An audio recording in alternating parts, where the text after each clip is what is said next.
자, 계속해서 한 주간 정치 이슈 짚어봅니다. 정치인사이드 부경대학교 차재건 교수 함께합니다. 교수님 안녕하세요. 예, 안녕하십니까. 네. 먼저 일본 정부가 이른바 반격 능력 선언을 한 이후 후폭풍이 이어지고 있는 이슈부터 좀 살펴보겠습니다. 적의 미사일 기지를 공격할 수 있는 반격 능력을 보유한다는 건데 말이 좋아 반격이지 뭐 사실상 일본이 알아서 판단해서 선제 공격하겠다 이런 거 아닌가 싶은데 어떻게 보십니까?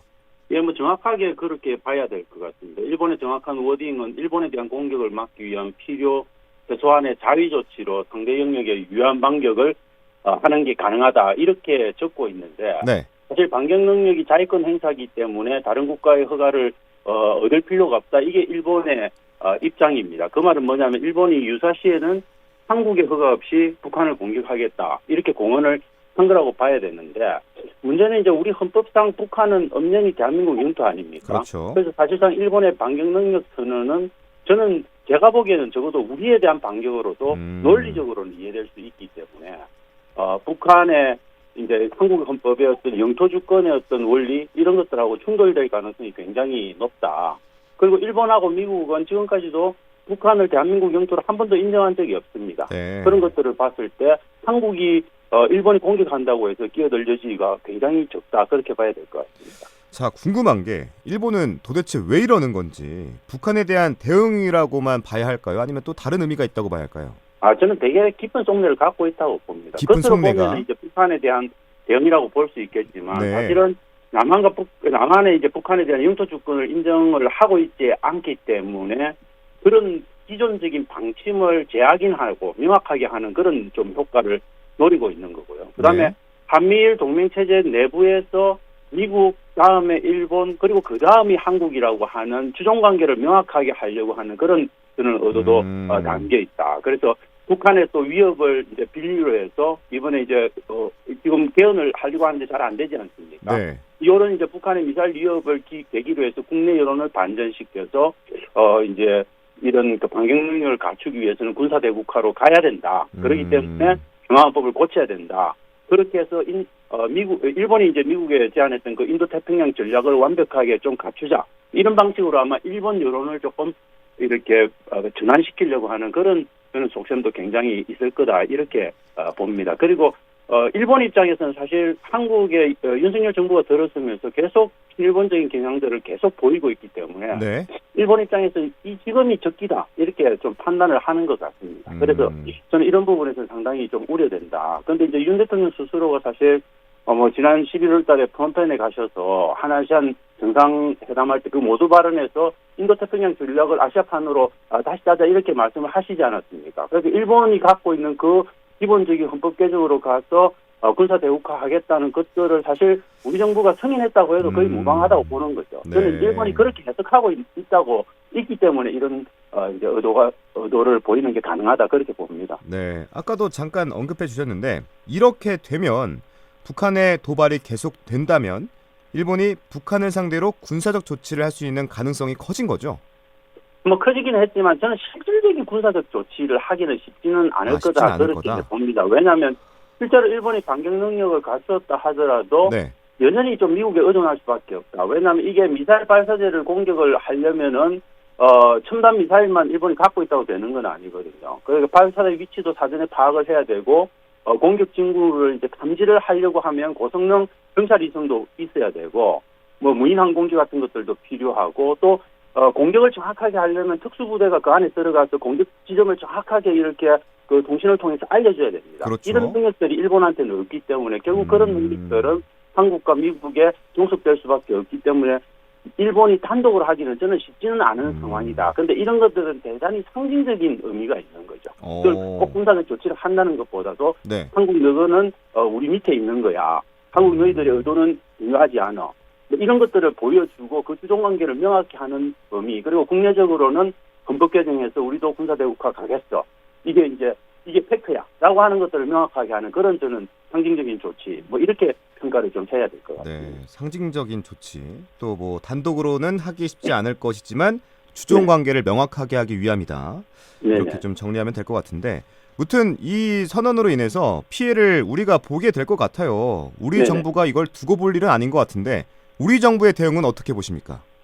뭐 우리 정부는 사실 뭐 한미일 안보 협력 틀 속에서 이게 좀 논의가 충분히 가능하다 뭐 이렇게 보고 있는 거고 네. 북한의 위협이 대한민국뿐만이 아니라 일본에도 직접적인 위협이 되는 상황이어서 그런 점에서 일본이 자국 방위를 위해서 이렇게 하는 게 어느 정도 이해간다 이렇게 지금 대통령실에서 이야기를 하고 있거든요. 네. 저는 이런 것들이 결국 일본을 수용해주겠다라고 하는 간접적인 의미들을 내포하고 있기 때문에 저는 굉장히 좀 위험하다. 위험하다. 일단은 무조건 저는 강력하게 반대하는 입장을 내놓을 필요는 있다. 그리고 나중에 서로 그런 것들을 부분 수용하더라도 일본하고의 어떤 외교적인 어떤 이런 그런 뭡니까 이런 경쟁 속에서 일본을 좀 불리하게 만들 수 있는 분명한 발언부터 먼저 해놓고 그 다음에 협상이 이루어져야 되는 부분들이 있는데 윤 정부는 그냥 지금 대놓고 그냥 받아들이고 있는 거죠, 사실은.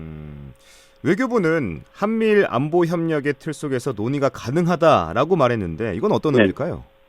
저는 그게 이제 아까 말씀드렸듯이 반격 능력을 미사일만 갖는다고 되는 게 아니니까 그렇죠. 결국은 미국의 강력한 동의와 협조가 있어야 가능하고 미국의 강력한 동의와 협조는 결국 한국을 통해서 갈 거야라고 보는 건데 저는 그렇게 볼 수도 없는 게 미국이 이미 일본의 반격 능력 보유 선언에 대해서 대담하고 역사적인 조치다 이렇게 받아들여버리지 않았습니까? 네. 그러면 이건 미국이 이미 일본하고 상당한 조율을 하고 한 발언이라고 봐야 되는 부분이고 그렇다면 그 사이에 한국이 끼어들 여지는 저는 굉장히 적다.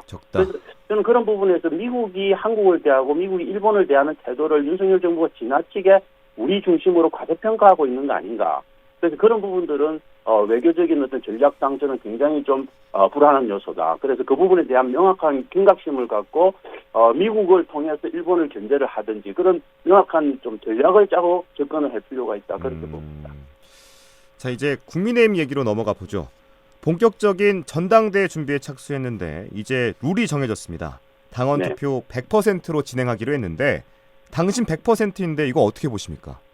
저는 뭐 이건 어떻게든 유승민 의원만큼은 네. 전 의원만큼은 안 되겠다라고 하는 그런 강력한 대통령의 의지를 관철한 결과다 그렇게 봅니다. 유승민 전 의원을 예예. 네. 저는 그에 맞게 위한 그런 것 외의 목적으로는 그 외의 목적으로는 설명하기가 굉장히 어렵죠. 왜냐하면 이게 굉장히 무리한 겁니다.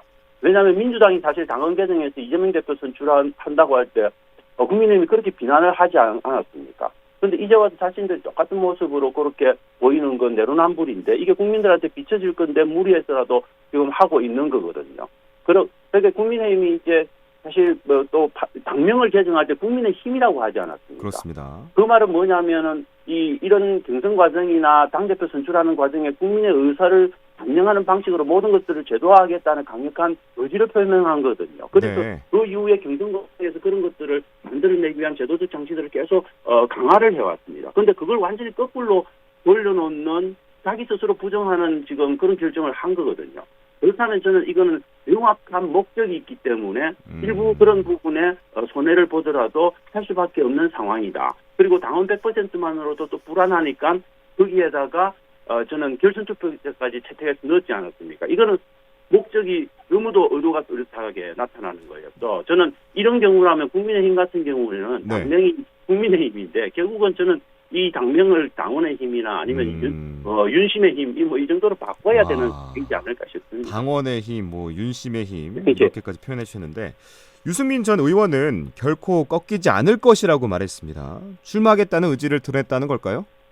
예, 맞습니다. 유저는 이 상태에서 출마를 해봐야 사실은 국민의힘이 저는 천지개벽 안 하고서는 당선되기 어려운 상황이라는 걸 아마 개인적으로 다 아실 거고 스스로도. 그래서 고민이 많을 수밖에 없지만은 다른 방도가 없는 거죠. 결국은 어떻게든 출마를 일단은 해서 덜러리를 쓰더라도 이런 과정에서 이제 이게 지금 그 친윤 세력이 꼼수를 부려서 당을 엉망으로 만들고 있다 이런 것들을 계속 선전을 좀 해내고 성토를 하고 그 속에서 자기 대선에서 반윤에 대한 어떤 반윤의 우두머리는 나야라고 하는 그런 어떤 존재감 정도를 각인시키는 뭐 그런 것들을 노릴 수 있지 않을까. 근데 다른 한 가지 대안은 이제 뛰쳐나가서 새로운 정당을 또 만들거나 아니면 다른 당들과 뭐 이렇게 협력을 하거나 하는 방식이 있을 수 있는데 네. 탄핵 정국 때 이미 한번 나가보셨는데 그게 완전히 풍찬노숙하는 어려운 길이었거든요. 네. 그런 경험을 해봤기 때문에 저는 유승민 전 의원 같은 경우에는 다시 그런 과거로 돌아가는 결정을 하기는 저는 쉽지 않을 거다 그렇게 쉽지 않을 봅니다. 거다. 예. 자, 국민의힘 총선을 앞두고 당의 외연을 확장하고 하나로 뭉쳐야 할 텐데 이런 상황이 도움이 될까요? 예, 저는 좀 친윤하고 비윤의 어떤 구도가 확연하게 세력 차이를 보이고 있는 상황이기 때문에 네. 그 친윤을 중심으로 강력한 구심력이 앞으로도 계속 작동해 나갈 거다 이렇게 봅니다. 그래서 친윤을 적어도 중심으로. 총선을 앞두고 공천 갈등이 본격적으로 나타나기 전까지는 공천을 얻기 위해서라도 현역 의원들이 줄서기를 할 수밖에 없는 상황이고 네. 윤 대통령은 그런 상황을 저는 10분 너무 잘 이해하고 있다고 봅니다. 어허. 그래서 무리수를 두더라도 괜찮을 거다 이렇게 판단을 해서 지금 이렇게 가고 있는 건데 사실 윤석열 대통령의 의지대로 지금 관철되고 있는 거죠. 그리고 국민의힘이라고 하는 보수 정당의 어떤 특성을 보면 네. 예배 구성원들이 뭐 이념이라든지 보수 중심의 어떤 의리라든지 이런 것들보다는 네. 자신의 정치적 이해관계에 따라 행동하는 경향이 개별 의원들이 굉장히 강합니다. 그렇기 때문에 힘의 균형이 당 안에서 무너졌다고 판단되면 일단 새로운 힘 쪽으로 뭉칠 가능성이 저는 굉장히 좀 크다고 봅니다. 그래서 네. 적어도 총선 공천 작업이 드러나고 갈등이 표면화될 때까지는 저는 이 당 자체의 어떤 큰 어려움은 없을 가능성이 있다. 그렇게 보는 거죠. 그런 관점에서는 민주당 같은 경우에는 네. 이재명 방탄 논란 일으켰던 당헌 80조 통과시킬 때 네. 굉장히 재투표할 정도로 엄청나게 갈등을 겪었거든요. 그런 상황하고는 조금 다른 상황으로 가고 있기 때문에 이게 국민의힘은 좀 민주당과는 다른 정당이다. 이렇게 봐야 돼요. 다른 상황으로 가고 있다. 네. 자, 뭐 국민의힘 총선도 계속 팔로우 해보고요. 마지막으로 네네. 지역 현안도 하나 여쭤보겠습니다. 네네네. 국토부가 부울경 초광역 인프라 구축을 위해서 적극 지원하겠다고 나섰는데 네. 원희룡 국토부 장관이 주요 간부들을 대동하고 부산으로 내려와서 여러 가지 지원책을 내놨습니다. 좀 이례적인 거 아닙니까? 이례적인 게 아니고 그 국토교통부가 이렇게 할 수 있는 조직인가 하는 생각이 듭니다. 지금까지 그러세요? 국토교통부가 저희들을 위해 부산을 위해 했던 거는 가덕도 신공항 반대하고 모든 예타 관련한 것들을 다 중간에 반대하고 방해하는 짓만 해왔습니다. 네. 그래서 국토교통부는 사실 수도권 교통부 국토부하고 똑같은 겁니다. 그런데 그런 국토교통부가 갑자기 이렇게 불경을 위해서 나서는 상황, 저는 이건 거의 코미디에 가깝다 이렇게 봅니다. 코미디에 가깝다. 예. 그럼 의도가 왜냐하면 뭐죠? 지금 명백한 저는 의도가 있는 거다. 그리고 이번에 와서 했던 게 네. 사실 협력회의를 개최를 하고 동반성장 위해서 뭐 3대 추진 전략 16개 과제 제시하면서 상호 협력을 새 지자체 간에 맺자 이렇게 나왔거든요. 네. 그런데 생각을 해보면 이미 불경 특별전압 규약을 만들었습니다. 엄청나게 구속력이 그나마 있는 규약까지 만들었는데 그 규약을 다른 세계 지도지사들이 깰 때는 표창 끼고 그냥 가만히 보고 있었던 게 국토교통부입니다.